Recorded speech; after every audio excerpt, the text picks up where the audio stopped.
waxaa jira dad ama caruur si kasta oo caqabado adag nolosha uga hor yimaadaan mararka qaar la oran karo masiibooyin ayaa nolosha qabsatay, disastrous, haddana ka gudba ugana gudba nolol dhammaystiran oo horumar iyo farxad wadata.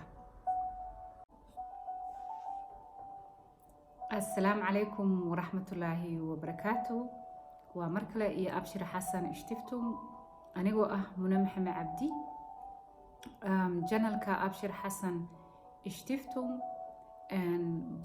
alaaba isku daya oo jecel inaan idinkala wadaago programmo iyo maxaa la yidhahdaa sheekooyin dabcan arrimaha bulshada iyo maxaa la dhahaa cilmi nafsigaba ah,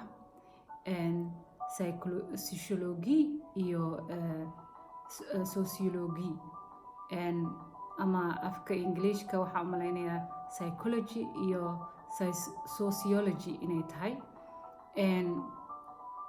Dabcan bulshadeena Soomaaliyeed labada program waxaan isleeyahay muhiim bay u tahay dal iyo dibadba.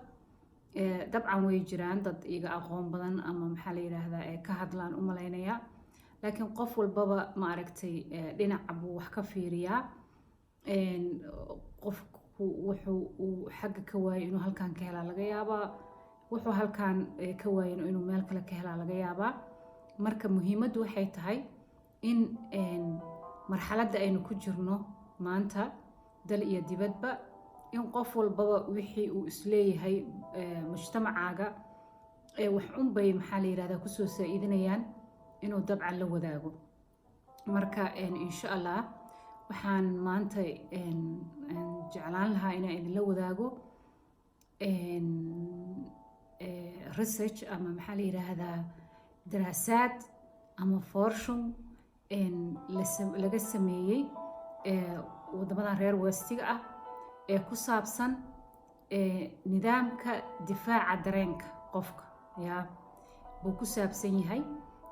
Haddana waxaan usoo qaadanaynaa weliba caruurta, laakiin wixii caruur u fiican dee qofka weyna waa u fiican yihiin dabcan.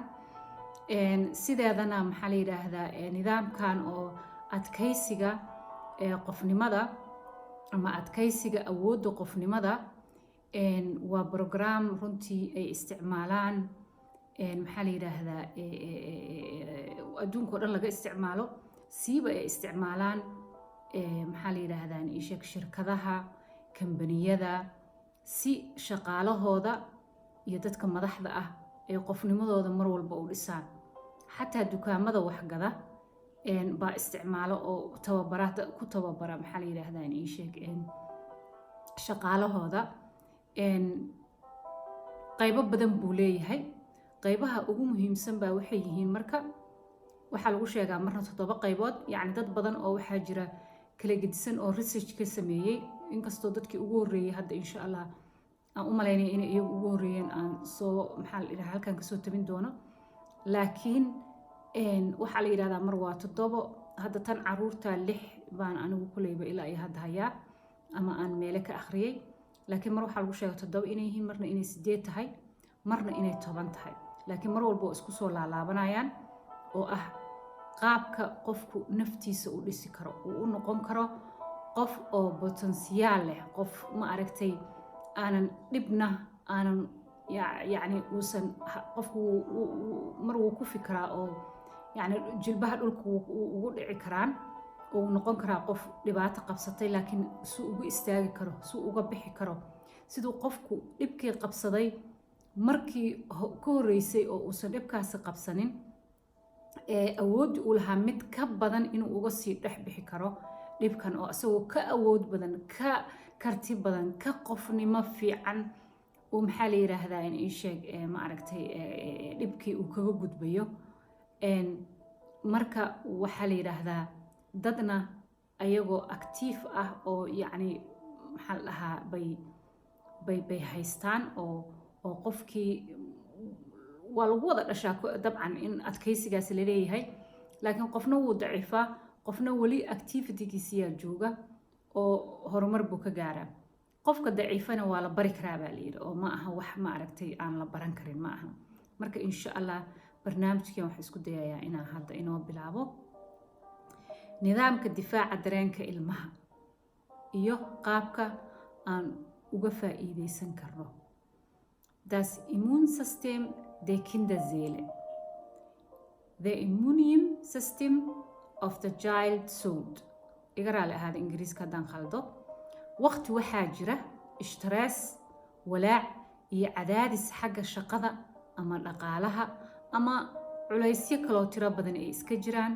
waxaa kaloo jira ama jiri kara dhacdooyin kala duwan iyo duruufo xanuun badan oo ina soo mara. waynu jecelnahay caruurteena qiyaas la'aan dabcan. waxaan kaloo jecelnahay inaan ka ilaalino dhibaatooyinka la soo darsi kara. nasiib darro mar walba awoodeenna ma aha inaan caruurteena difaaci karno ama aan joogno meesha ma aragtay dhibaatooyinka qaarkood ay ka soo gaarayaan. khibradda wanaagsan ama khibradda negatifeka ah iyo dareennada la xiriira sida murugada, walaaca, xanaaqa oo nolosha waa qayb nolosha ka mid ah. yacni dhibaatooyinkaas oo dhan waa qayb nolosha ka mid ah oo cunuga la soo darsi kara. sida dhanka wanaaguba dee maxaa la yidhahdaa nolosha uga mid yahay oo farxadda iyo maxaa la dhahaa guusha iyo waxoo dhan ay uga mid yihiin bay khibradahan maxaa la yidhahdaa aan wanaagsanayn ama negatifeka ana nolosha uga mid yihiin. ka waran haddayse macquul noo tahay in aynu caruurteena waqtiyada iyo jawiyada dhibaatooyinkaas la soo darsaan si qumaati ah ama foogan ugu quweyn karno, quwad aan ugu yeeli karno ay arrimahaas ay uga hortagaan. ka waran haddaynu heli karno fursad aynu caruurteena fitamiino iyo nafaqooyin kale cunsiin karno si aynu saad xoojin ah ugu helno. saadkaas oo ay waqtiyada dhibaatooyinka ama marxaladaha ay u baahdaan maxaa la yidhahdaa fitamiinadaas iyo nafaqooyinkaas ay si joogto ah u heli karaan. waxaan soo qaadanayaa insha allah matal yar oo ku saabsan wiil yar oo Soomaaliyeed maadaama dhanka kale cunug kale lasoo qaatay. Sharma Arka waa wiil yar oo 8 jir ah, 4 caruura la dhalato ka yaryar. aabihiis shaqo shishti u galaa oo subaxa hore iyo maxaa la dhahaa habeenkii ah. waqtiga aabihiis is arkaan aad bay u yar yahay. dhaqaale xumo iyo waxa iska jira maxaa la dhahaa dhibaato kale. hooyadii 4 caruur oo kale Sharma Arka ka yaryar bay haysataa. waqti uma hesho ay Sharma Arka dhibaatooyinkiisa ku ogaato. Sharma Arka wuxuu ku nool yahay wadamadan westiga ah. iskuulkii caruuro kale la dhigtaa oo ka midab duwan kana dhaqan duwan. Sharma Arka dhibaatooyinkiisa yacni iyo culayska iskuulka ka saaran waa wiil firfircoon, waa wiil jecel inuu wax barto laakiin aan maxaa la dhahaa helin caawimaadii iyo maxaa la dhahaa resourcekii uu u baahnaa ma helo. macluumaadkii uu Sharma Arka iskuulka ugu baahnaa marka laga soo tago luqadda Jarmalka oo ugu muhiimsan iyo maxaa la dhahaa xisaabta iyo xisada saddexaad ee ku xigta waxa u maleynaa ama faqa saddexaad ee ku xiga waxa weeye saaqkund waxay Jarmalku ugu yeeraan oo aqoonta guud ee u badan tahay. waxa kaloo soo raaca waa iska music iyo sport ama sport maxaa la dhahaa ii sheeg kunst iyo waxyaalahaas soo raaca. laakiin saddexda ugu muhiimsan saddexdaas waa. taas waxay tahay in luqadda Jarmalka ah markii laga soo tago iyo maxaa la mathematiga cunugu meesha uu saaq kundiga ka helayo waxa way meelaha caruurta la geeyo oo ay dadkan wadankan aan ku noolnahay ayagoo dhan ma aha laakiin dadka badankooda oo caruurtooda waxbarashadooda ka fakara ilmaha asagoo yar bay waxay ku bilaabaan inay meelo badan geeyaan oo maxaa la dhahaa ay ka mid yihiin oo kale maxaa la dhahaa museumka waxaa ka mid ah maxaa la dhahaa library-ga ama maktabadaha ama maxaa la dhahaa biblioteega meel ay jarmalku dhahaan. waxaa ka mid ah xadiiqada xayawaanka zoo-ga oo kalaa ka mid ah.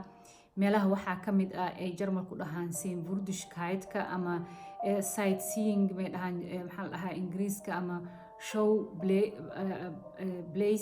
place-yada baa ka mid ah. meelahaasoo dhan caruurtu maxaa la dhahaa waa meelaha laga weydiiyo iskuulka. hadduusan macluumaadkaas iyo tafaasiishaas uusan haynin ilmihii kuleyba anigu saan wadankan ku arkay jarmalka ah waxay geliyaan maxaa la dhahaa qaanad bay cunugii gelinayaan inuu cunugii yahay cunug aan ma aragtay aqoon guud haynin oo markaa ah qof maskaxdiisii yacni aysan sida caruurta kaloo kale aysan u gaarsiisanayn. waxaa kaloo jira wadankan anigu aan ku arkaa waxay tahay marka ugu horeysaba caruurtu inay kala qaybsan yihiin oo ay tahay in maxaa la dhahaa jaaba la yaqaano cunuga aabihiis maxaa la dhahaa lawyer ka yahay, midka aabihiis maxaa la yiraahdaa takhtar ka yahay yani medicine ka yahay. yani caruurta waalidkood akademikada yihiin ama akademikar sorry iyo caruurta waalidkood maxaa la dhahaa ay yihiin dad ma aragtay iska shaqaale caadi ah, iyo caruurta dadka migrantiga ay dhaleen ama maxaa la dhahaa soo galootiga ah. waa la kala saarayaa caruurta. marka yani qofkii asagaa looga baahan yahay inay waalidkii inuu asagu dadaalo oo cunugiisii uu caruurtii kala gaarsiiyo, waayo hadhow waxaad ku xisaabtamaysaa aqoonta cunugaaga iyo waxaad adiga bartay. badanaa caruurteena marka taa ma hesho, waana midda sharma arke culayska ugu weyn ee haysta ah iyo gurigiio ay usii dheer tahay inuu space haysanin uma aragtay maxaa la dhahaa uu ku barbaari karo, oo ah inuu cunugu bugaagtii uu meesha ku akhrisan lahaa, walaalihiis yaryar buuqa la seexdaa ma haysto maxaa la dhahaa miiskii iyo kursigii iyo wax asaga u gaar ah oo ma arkino xataa mararka qaarkood uu homeworkigiis ku sameeya. iga raali ahaada wiilkayga halkan fadhiya haddii aa maqashaan codkiisa. marka halkaa waxaa kaaga cad sharma arke in uu culays weyn ka saaran yahay. marka insha allah barnaamijkay ku jirtaa maxaa la dhahaa qaabka ayadoo dhibaatadaas oo dhan ay jirto haddana waalidku uu caruurtoodii u garab istaagi karo uuna uga saari karo, waayo waxaanoo dhan waa waxa annagaba soo marnay aana soo aragnay insha allah. marka resourceska ama maxaa la dhahaa qaabka ma aragtay adkaysigaas maxaa la dhahaa ii sheeg awoodda maxaa la dhahaa ku salaysan ama iska caabinta ku salaysan sida cunugaaga u bari lahayd asagu uu maxaa la dhahaa u dadaali lahaa, adigana aa garab istaagi lahayd haddaa hooyo tahay, haddaa aabba tahay, haddaa famil is haysta tihiin. insha allah barnaamijyadeenaan kusoo qaadanaynaa. salaamu calaykum.